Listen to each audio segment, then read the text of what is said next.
Hamnet by Maggie O'Farrell. Introduction. Hamnet, by Maggie O'Farrell, is a deeply atmospheric and powerful historical novel that reimagines William Shakespeare's family life, focusing in particular on the death of his son, Hamnet. The novel is set in the late 16th century and offers an intimate portrait of grief, love and family relationships. O'Farrell deftly weaves historical fact and fiction together, creating a story that explores the sympathetic terrain of the characters, particularly through the eyes of Agnes, usually beloved as Anne Hathaway, Shakespeare's wife. The book is a fascinating reflection on loss and the lasting impact of art and memory. Book summary, spoilers included. The book opens with a few historical notes. A couple in Stratford had 3 children, the twins Hamnet and Judith, and their daughter Susanna. Hamnet died in 1596, aged 11. About 4 years after which the father wrote the play Hamlet, with the name Hamnet interchangeable at one time. Chapters jump back and forth between 2 timelines. In 1596, Hamnet is a young fetus whose twin sister Judith suddenly falls slightly ill. The Ham is looking for a boss, but the only person at home is his grandfather John Shakespeare, who is full and messy. John is a notorious manufacturer of gloves, among other things, for his illegal fur trade.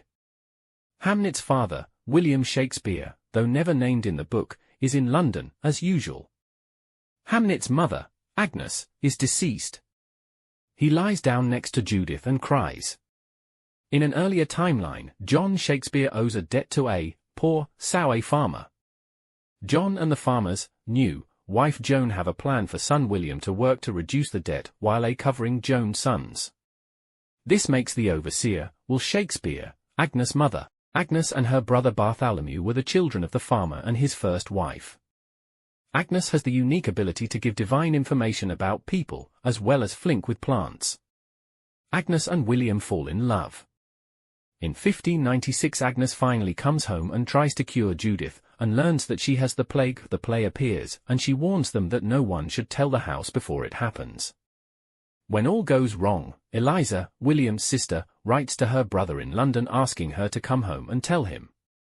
In a previous timeline, Agnes became pregnant. John sees a business opportunity and stages a coup with Joan and Bartholomew, showing the cost, leather, and Agnes. Agnes soon marries the teacher. The baby is born, Susanna. Agnes finds her husband dangerous as a scapegoat for the father. Agnes comes up with a plan to get John to take William to London. The system works. Although Agnes is pregnant again, William drives to London, planning a reunion after his stay. An intermediate game explores the path of disease. It involves a chance encounter between a glassmaker in Venice and a cabin on a skip. The cottage drain carried an infected tick on board after contact with a rat in Alexandria. The epidemic has jumped. After the glassmaker has loaded his wares in Venice, the moths enter these bottles, which are removed in London. One box goes to a fashion designer. The neighbor's daughter Judith wants to know about it.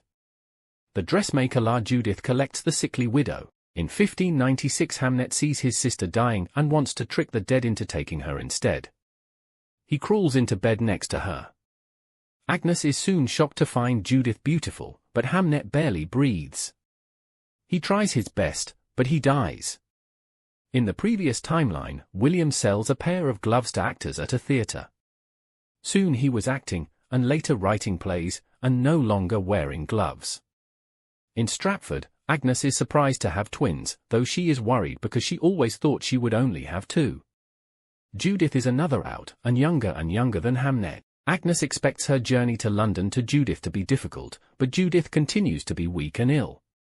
The years pass, but the move to London never happens. In 1596, William came home to find that Hamnet, not Judith, had died. Hamnet is buried. William is paralyzed. The house is filled with memories of Hamnet, and he haunts the life he has built in London. William soon returns to London and does not come home for long. Judith hides that it might be her resemblance to Hamnet that keeps her from knowing. Agnes is also watching. A year after Hamnet's death, William finally comes home. Agnes thinks he is having sex with other women. William regrets everything and decides to buy his family a house here in Stratford because they clearly won't be coming to London. He buys the largest house in town, although he still visits only 2 or 3 times a year. After each one, as the characters grow older, Judith falls in love with plants like butterflies. Susanna assists with the father's affairs when it comes to purchasing land, real estate and other business matters. A day before, Agnes tells him that William has written a play, Hamlet, called their son. Agnes and Bartholomew go to London to find William. He sees her in the theatre for a performance of Hamlet. As she watches the story, she realizes that her husband has written a play in which the father is the door instead of the child. In his narrative, Hamnet comes alive. The book ends with the ghost's final line, "Remember me." Themes. Hamnet explores a wide range of very gripping themes, something that makes it more than historical fiction. One of the major themes is grief and sadness. The novel offers an intimate examination of how each character deals with loss, Agnes through her relationship with the natural world, William through his art and the child through their quiet suffering. O'Farrell dives into the physical and emotional burden of grief and shows how it shapes the characters' lives and how they see the world. Another major theme is the power of minorities and property. The novel highlights how Hamnet's short life and untimely death left an indelible mark on his family, especially on his father, who reflects the son through his work. The piece Hamlet becomes a symbol of the enduring power of art to capture and transform human experiences, even the most painful ones. The mosquito net theme also stands out, with Agnes' relationship with her children being the focal point. His bright, almost supernatural bows to them contrast the novel's broader exploration of the relationship between life, death, and the natural world. Agnes' sensitivity and healing powers also underscore the novel's theme of tension between human creativity and the mysteries of life and death. Symbolism. Maggie O'Farrell uses rich symbolism through Hamnet to obscure the plot and highlight the themes. An important symbol is the reappearance of the natural world, especially the garden and vegetables as Agnes plays. These objects symbolize life, maturity, and the passing of time, in contrast to the sudden, unnatural chaos created by Hamnet's death. Another powerful symbol in the novel is the window through which Agnes sees her children. These windows represent a literal and symbolic barrier between life and death, the inner and outer worlds, and past and present. After Hamnet's death, the window becomes a symbol of Agnes's isolation and nostalgia for the past.